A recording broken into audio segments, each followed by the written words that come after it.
Every year, thousands of wee Brits are flocking to cars with premium badges on their noses and SUVs. But don't forget about the large family car, cars like the new Vauxhall Insignia Grand Sport. Yes, you heard that correctly. Vauxhall has attached the words Grand Sport to the new Insignia to give it an air of luxury. So, along with the Ford Mondeo, the VW Passat and the Skoda Superb, Vauxhall thinks this is a rival for the BMW 3 Series and the Audi A4. Big claim, isn't it? But everything in here feels and looks very good. Yes, it hasn't quite got the quality of a German premium car, but it's better than the Ford Mondeo and easily on par with a Skoda Superb. Everything feels really good. All these soft touch plastics feel really good to touch.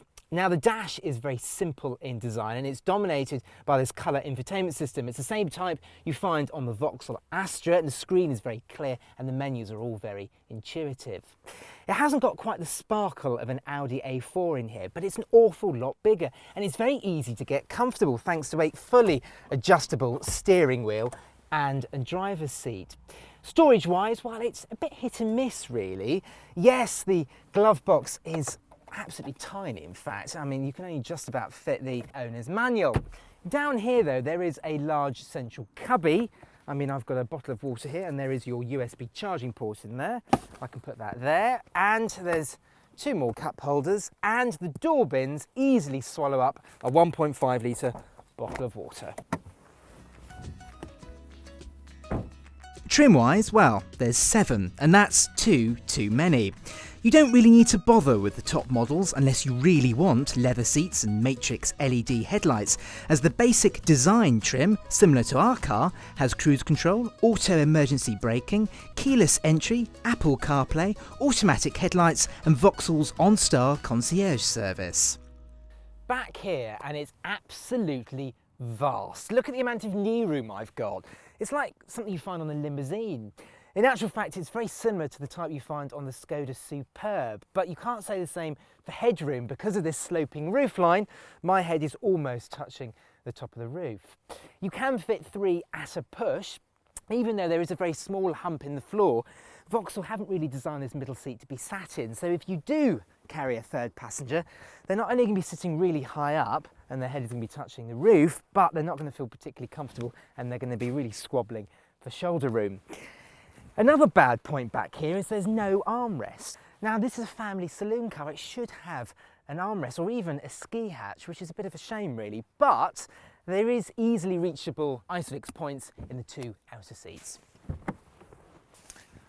Things go a little bit downhill round at the boot, because whilst the hatchback tailgate is more practical than a German executive rival, the Insignia's boot is actually smaller than all of its main rivals, cars like the Ford Mondeo and the Skoda Superb. In actual fact, this boot is smaller than the old Vauxhall Insignia. But hey, it's still a good shape, even if there is a whacking great big lip to get suitcases over. Speaking of which, as you can see when we load the suitcase in, it's difficult to load it right up to the sides. But of course you can make the space larger with the split folding rear seats, and when you do that, you do have a near flat loading area, which is great for those extra large loads. Oh, and look at this. There's actually a windscreen wiper on the back. I haven't seen one of those for years. You can have your Grand Sport with a brand new 1.5 turbo petrol with 138 or 162 bhp and a powerful 256 bhp 2-litre turbo petrol. For diesel, there's a 1.6 with 108 or 134 bhp and a 2-litre for mid-spec SRI models and above. This is the 162 brake horsepower 1.5 litre turbo petrol, and it's a brand new engine. But unfortunately, it's not the best. You see, it takes an awfully long time to actually get anywhere. You have to stir this 6-speed gearbox a lot to actually make any progress. What's a far better engine is the 1.6 litre diesel. Now it's got more torque and consequently it just feels a lot more urgent. It's also a better engine if you're a company car driver because it makes more sense financially.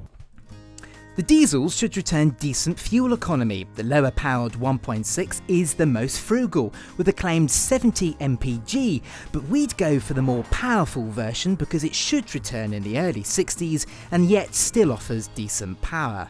The steering isn't perfect, but it's accurate enough, and it weights up nicely the faster you travel. The pedals all have a nice weighting to them, and the chassis is nice and agile, and it feels a lot more fun than the equivalent Ford Mondeo.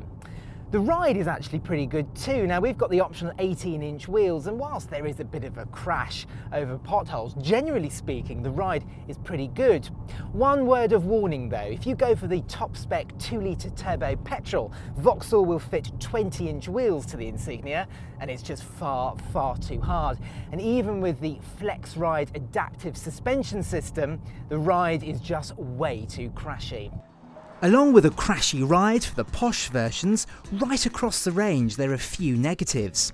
The Insignia feels a big car from behind the wheel, and it's not helped with large windscreen pillars and a weirdly shaped rear windscreen, making visibility not brilliant. And while the build quality is good, the gear lever is oddly shaped and made from nasty plastic. It's a perfect example at how, while the Insignia is a quality car, it's still some way off worrying premium executives. It's not bad on a country road either. Now, despite my grumblings, there's no doubting this 1.5 is ultra quiet. Now, on the motorway down here today at 70 miles an hour, this thing was just pulling over at over 2,000 RPM. It's really quiet, and there's very little wind and tyre roar, making the Insignia an excellent motorway cruiser. But despite this, the Insignia Grand Sport is a likeable car that has a lot going for it.